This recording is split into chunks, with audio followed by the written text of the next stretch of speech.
नमस्कार, मैं हूं आरजू अंसारी और आप देख रहे हैं राष्ट्रीय जगत विजन न्यूज। रायपुर में एंटी क्राइम एवं साइबर यूनिट और कोतवाली पुलिस की संयुक्त कार्रवाई में ड्रग तस्करी का बड़ा खुलासा हुआ है। टीम ने एक महिला सहित 3 आरोपियों को 6.42 ग्राम हेरोइन के साथ रंगे हाथों गिरफ्तार किया है। पकड़े गए आरोपियों में मोहम्मद साहिद, साहिल रजा और अफजिया अख्तर उर्फ महक शामिल हैं। पुलिस के मुताबिक ये तीनों आरोपी बूढ़ा तालाब कंटेनर के पास नेहरू नगर क्षेत्र में हेरोइन बेचने के लिए ग्राहक तलाश रहे थे। इसी दौरान पुलिस की टीम ने घेराबंदी कर तीनों को दबोच लिया। उनके पास से 3 मोबाइल फोन भी जब्त किए गए हैं, जिनकी कुल कीमत करीब 1,20,000 रुपए आंकी गई है।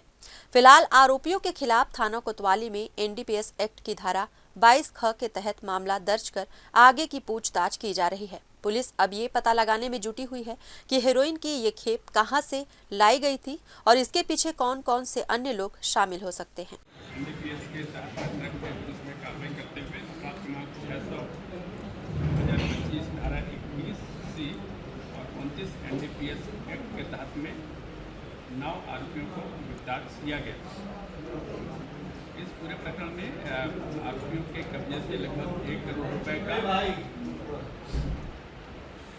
इस अपराध में 9 आरोपियों के कब्जे से लगभग 1 करोड़ रुपए के 412.87 ग्राम हेरोइन जब्त किया जाकर के फिलहाल इस खबर में बस इतना ही। देश प्रदेश की खबरों से अपडेटेड रहने के लिए हमारे चैनल को सब्सक्राइब करें और नए खबरों के नोटिफिकेशन के लिए बेल आइकॉन जरूर दबाएं। नमस्कार।